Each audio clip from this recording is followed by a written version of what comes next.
আমি মহেশখোলা তো গুলবাজার গাড়ি চালাই। আমরা এই রাস্তা প্রচন্ড খারাপ, আর যা দীর্ঘ কয়েক মাস ধরে আমরা সরাবেড়া করতে পারতাছি না। গাড়ি হিটা জায়গা বিয়ারিং জায়গা রিং জায়গা, মানে কি অবস্থা। কাল কয়েকটা অ্যাক্সিডেন্ট হয়েছে, গলা পনেরোটা সিলি লাগছে একজনের মহিলার। হ্যাঁ, এই রাস্তাটা কিভাবে চলবো আমি বল। টমটম অ্যাক্সিডেন্ট হয়েছে গুলবাজার টু মহেশখোলা। কতদিন ধরে এটা খারাপ? হ্যাঁ, কতদিন ধরে এরকম অবস্থা? আচ্ছা দীর্ঘ 4-5 মাস হয়েছে। কতক্ষণ অবরোধ? আমরা সারাটা অবরোধ করা হয়েছে। এখন পর্যন্ত আমরা কোনো সুরা পাইনি। প্রশাসন যে পর্যন্ত আমাদেরকে সুরাও না দেবে ততক্ষণ আমাদের এই অবরোধ চলবে। অবরোধ আমরা তুলবো না, কারণ দীর্ঘদিন ধরেই, এর আগে আমরা 1.5 বছর আগে একবার বসেছিলাম ওই কালী মন্দিরের সামনেই। আমরা এসে অটো সিন্ডিকেটের সব শ্রমিকরাই বসেছিলাম। আর এই রুট দিয়ে যে বড় গাড়িগুলো লরিগুলো চলছে, এটা কোনো টাইম টেবিল নেই। সারাদিন চলতেছে গাড়ি, সারাদিন চলছে। স্কুলের স্টুডেন্ট যেতে পারছে না, অফিস স্টাফ যেতে পারছে না, গাড়ি ঘোড়া যেতে, একটা রুগী নিয়ে যাওয়া যাচ্ছে না।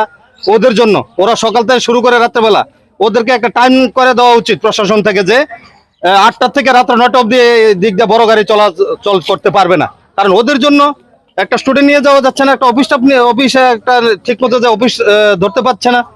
আর আমরা তো ওটু 2 দিন পর পর আমরা রিপেয়ারিং করতে হচ্ছে, মেনটেনেন্স বাড়ছে। আমরা কোথায় গিয়ে দাঁড়াবো? আমরা তো এই রুটটাই আমরা একমাত্র আমরা রুটি রোজগারের সম্বল। আমরা এই রুটটা থেকে আমরা বউ বাচ্চাদেরকে নিয়ে এখান থেকে খাওয়াই, মা বাবাকে খাওয়াই, সবাইকে সংসার পালন করি। আজকে এই রুটটা দেখুন, গত পরশুদিন একটা টমটম টিন নিয়ে যাচ্ছে, এই যে অ্যাক্সিডেন্ট হয়ে একটা লোকের গলা কেটে গেছে, 7-8টা সিলে দেওয়া হয়েছে ওই লোকটাকে।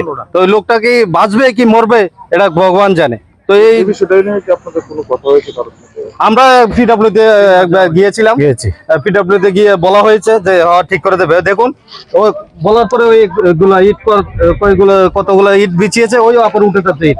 এই সব বড় গাড়ির কারণে, বড় লরিগুলো যাচ্ছে। এটাতে যদি একটা, ধরুন আমি খেতে পারবো 5 কেজি, এটার উপরে যদি আমি 15 কেজি চালাই, তাহলে তো রোডটা ঠিক থাকবে না। তার জন্য আমরা প্রশাসনের কাছে হাত জোর করে নিবেদন করছি যে অতি সত্বর এই রোডটাকে ঠিক করা হোক।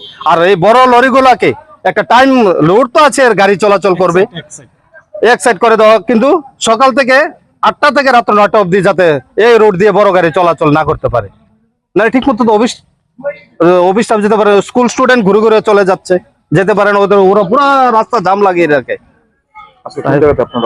আমরা অবরোধ করেছি এটা মধ্য ডুগলি ঘুষপাড়া রেল ব্রিজ সংলগ্ন।